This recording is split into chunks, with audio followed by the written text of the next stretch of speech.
Alors, bonsoir tout le monde, ou bonjour pour ceux qui vont l'écouter demain matin. Pour ceux et celles qui ne me connaissent pas, je m'appelle André Rémillard, je suis le directeur général du CPE du Carrefour.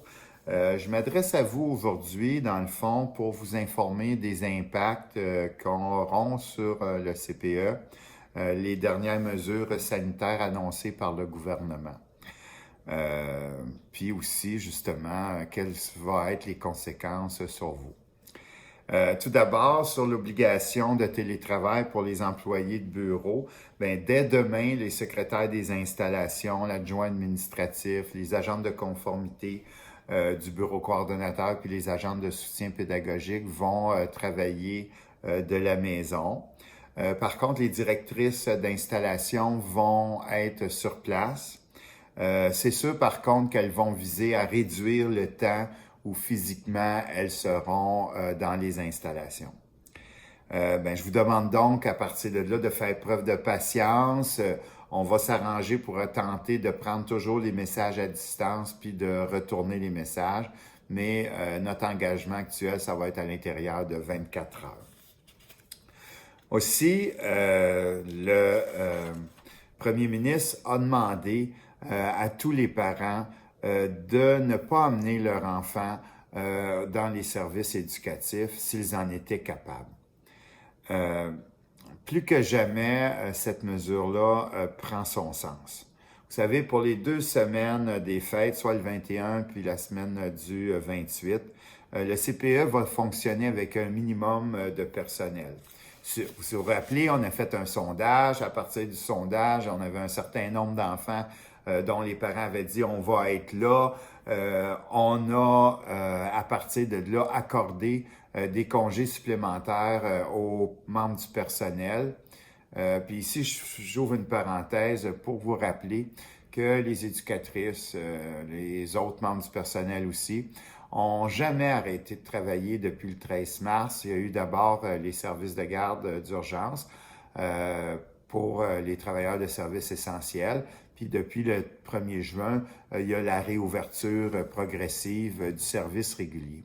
Donc, il n'y a pas eu d'arrêt de travail pour les employés, pour la direction non plus. Puis la fatigue commence à se sentir. On travaille dans un contexte différent, avec un niveau d'anxiété générale. On travaille avec des équipements pour lesquels on n'était pas habitué, le masque, la visière. Vous le savez, ça, j'ai eu l'occasion de vous en parler lors des rencontres Zoom. Donc, ce que je disais, c'est qu'il y avait eu un sondage sur vos besoins pendant les fêtes, puis la grande majorité des familles ont répondu. Alors, pour tous ceux et celles qui ont répondu, qui n'amenaient pas vos enfants, je vous demande vraiment de ne pas amener vos enfants pendant les 4 jours d'ouverture dans les 2 semaines des fêtes. Si jamais il advenait une urgence, appelez les directrices d'installation, puis elles vont prendre leur message à distance, puis vont faire un retour d'appel. Mais on ne peut pas vous garantir actuellement qu'il va y avoir une place. Pour ceux et celles qui ont répondu que le service, qui auraient besoin d'utiliser le service, excusez-moi, voici ce que je veux vous demander. Suite à l'annonce du gouvernement, je vous demande de revoir votre décision et, si possible, de garder vos enfants ou votre enfant à la maison. Si vous utilisez, par contre, le service les 21, 22, 28 et 29 décembre, une journée ou l'autre, je veux vous donner les consignes suivantes. Compte tenu du fait qu'on a peu de membres du personnel sur place, que les gens des bureaux ne seront pas sur place, on va vous demander d'arriver avant 10 heures, puis de venir chercher votre enfant après 3 heures l'après-midi. Entre 10 heures et 3 heures, les portes, il n'y aura personne à la porte et il n'y aura personne qui va répondre à la sonnette. Donc, c'est important pour vous. Personne ne répondra à la porte entre 10 heures et 3 heures. Puis donc, vous devez venir conduire votre enfant avant, puis vous devez venir chercher votre enfant après 15 heures. Au 4 janvier, les activités régulières du CPE vont reprendre. Encore une fois, je veux vous rappeler la demande du premier ministre, qui est de réduire les contacts entre les personnes au maximum, puis donc d'éviter d'utiliser les services si vous en êtes capable. Sachez qu'on a toujours eu à cœur de répondre à vos besoins. On a toujours eu à cœur d'offrir des services éducatifs de qualité. Puis, c'est pas de gaieté de cœur que depuis le mois de mars, on applique une série de mesures qui limitent les contacts quotidiens avec vous, qui font en sorte qu'on n'a pas pareil, on n'est pas pareil dans notre programmation. Même si, je dois souligner ici que les éducatrices, les membres du personnel de soutien puis les directions font un travail formidable pour que les enfants puissent se développer. C'est pas de gaieté de cœur qu'on applique ces mesures-là.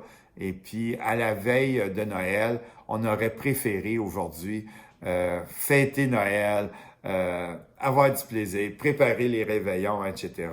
Mais la situation sanitaire nous impose des restrictions, puis on va tout faire en sorte pour les respecter.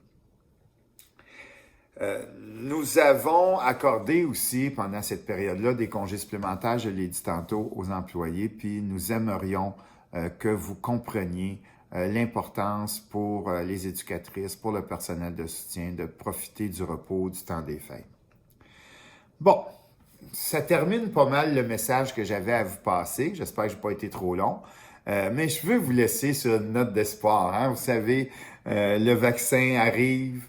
Dans quelques mois, on espère que toute cette situation va être derrière nous.